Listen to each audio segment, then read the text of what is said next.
Welcome to the last lesson of Phase 6 English for Beginners, Lesson 48. In this lesson, we will learn how to talk about our life. আমরা আমাদের জীবন সম্পর্কে কেমনটা feel করি, আমাদের জীবনের লক্ষ্যটা কেমন, বা আমরা কি অ্যাচিভ করতে চাই, আমরা কি ধরনের কাজকর্ম করতে চাই, আমাদের জীবন সম্পর্কে আমাদের অনুভূতি কেমন, সেসব বিষয় নিয়ে কথা বলতে গেলে কিভাবে কথা বলতে পারেন আপনি, সেটি আমরা এই লেসনে শেখার চেষ্টা করব। So we're going to talk about our life. How I think of life. ডান দিকে কিছু বুলেট পয়েন্ট দেয়া আছে যে বিষয়গুলো আপনি মাথায় রেখে আপনার লাইফ সম্পর্কে বলতে পারেন।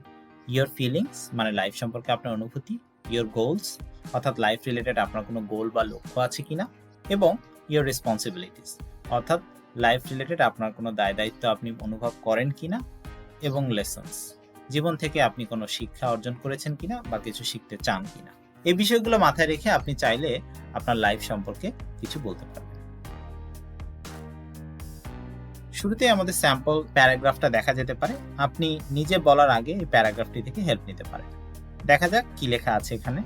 For me, life is a journey which is provided as a gift by the Almighty. আমার জন্য লাইফ হচ্ছে, বা আমি মনে করি লাইফ হচ্ছে একটা জার্নি মানে যাত্রা, যেটা কিনা একটা গিফট হিসেবে বা একটা উপহার হিসেবে দেয়া হয়েছে সৃষ্টিকর্তা বা সর্বশক্তিমানের পক্ষ থেকে।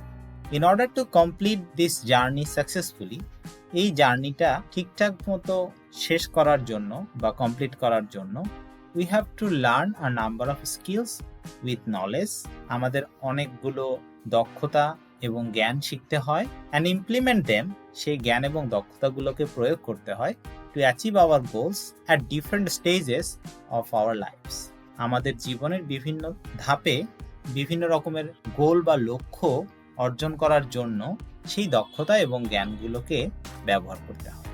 ডিপেন্ডিং অন পার্সোনালিটি, ব্যক্তিত্বের উপর ভিত্তি করে বা ব্যক্তিত্বের উপর নির্ভর করে, people have a variety of aims in their lifes. মানুষের জীবনে বিভিন্ন রকমের লক্ষ্য থেকে থাকে তাদের ব্যক্তিত্বের উপর ডিপেন্ড করে বা নির্ভর করে। Financial, social, spiritual, personal and career goals are some of them.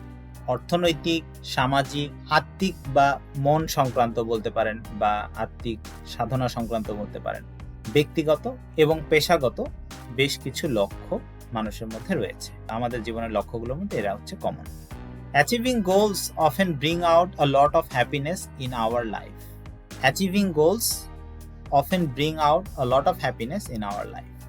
লক্ষ্য অর্জন করা আমাদের জীবনে প্রায়ই বেশ বড় মাত্রার সুখ বা আনন্দ বয়ে আনে। As human beings, মানুষ হিসেবে, we also have some responsibilities towards our community, profession, family and ourselves. তাহলে শুরুতে আপনি বললেন আপনি লাইফ সম্পর্কে কি ফিল করেন, আমি আমারটা বলেছি জার্নি ফিল করি। তারপরে এখানে কিছু স্কিলস বা দক্ষতা অর্জন করতে হয়, তারপর সেগুলো আমাদের গোলস বা লক্ষ্য অর্জন করার জন্য সেই দক্ষতাগুলোকে প্রয়োগ করতে হয়। পরবর্তীতে আমি বলার চেষ্টা করছি আমাদের কিছু রেসপন্সিবিলিটি বা দায়িত্ব আছে, কিসের প্রতি বা কার প্রতি, আমাদের সমাজের প্রতি, আমাদের প্রফেশন বা পেশাগত দায়িত্ব, ফ্যামিলি বা পরিবারের প্রতি দায়িত্ব, এবং আমাদের নিজেদের প্রতি দায়িত্ব। Many of us in the society perform our responsibilities with sincerity and care. আমাদের মধ্যে অনেকেই আছেন যারা কিনা তাদের দায়িত্ব অত্যন্ত নিষ্ঠার সাথে এবং গুরুত্বের সাথে পালন করে থাকেন। However, কিন্তু some of us turn a blind eye towards our duties. আমাদের নিজেদের দায়িত্বের প্রতি অন্ধচক্ষু দান করে, মানে হচ্ছে গুরুত্ব দিয়ে না দেখা, অর্থাৎ নিজেদের দায়িত্বটাকে গুরুত্ব সহকারে লক্ষ্য না করা বা না দেখা। এটাকে আমরা বলি টার্ন আ ব্লাইন্ড আই, অর্থাৎ অন্ধচক্ষু দিয়ে দেখা, অর্থাৎ না দেখা। অর্থাৎ অনেকেই আমাদের ডিউটি বা রেসপন্সিবিলিটি নিয়ে সতর্ক না। Being the most intelligent creature in the universe, মহাবিশ্বের সবচাইতে বুদ্ধিমান প্রাণী হিসেবে, we have to learn hour lesson properly from things around us. আমাদের চারপাশের জিনিস থেকে লেসনগুলো আমাদের খুব ভালোভাবে শিখতে হবে, যেহেতু আমরা মহাবিশ্বের সবচেয়ে বুদ্ধিমান প্রাণী হিসেবে নিজেদের দাবি করি। and pass the important lessons to our successors, এবং আমাদের উত্তরসূরি যারা আছে, অর্থাৎ আমাদের পরবর্তীতে যারা পৃথিবীতে আসবে বা আসছে, তাদের কাছে আমাদের যে শেখা ইম্পর্টেন্ট লেসন বা শিক্ষাগুলো আছে তাদের কাছে পাস করে দেয়া আমাদের একটা দায়িত্ব। সো এভাবে আপনি জীবন সম্পর্কে কেমন অনুভব করেন বা কি ফিল করেন, আপনার দায়িত্বগুলো কিভাবে ফিল করেন, আপনার লক্ষ্যগুলোকে কিভাবে চিন্তা করেন এবং আপনার শিক্ষাগুলোকে কিভাবে চিন্তা করেন, সেটি আপনি এভাবে গুছিয়ে বলতে পারেন। তো এই প্যারাগ্রাফটাকে আপনি টেমপ্লেট হিসেবে রেখে আপনার মতো আপনি বলতে পারেন how you think of your life. তাহলে টেমপ্লেটটা ব্যবহার করে আমি আগের লেসনের মতো দেওয়ার চেষ্টা করেছি। সাদা অংশগুলো আপনি হুবহু ব্যবহার করতে পারেন, আর ব্র্যাকেটের লেখা অংশগুলো how you feel about life, how people should spend the stages of their lifes that you think, আপনি আপনার জীবন সম্পর্কে কেমন অনুভব করেন, জীবনের বিভিন্ন ধাপ বা পর্যায়গুলো সম্পর্কে কীরকম অনুভব করেন।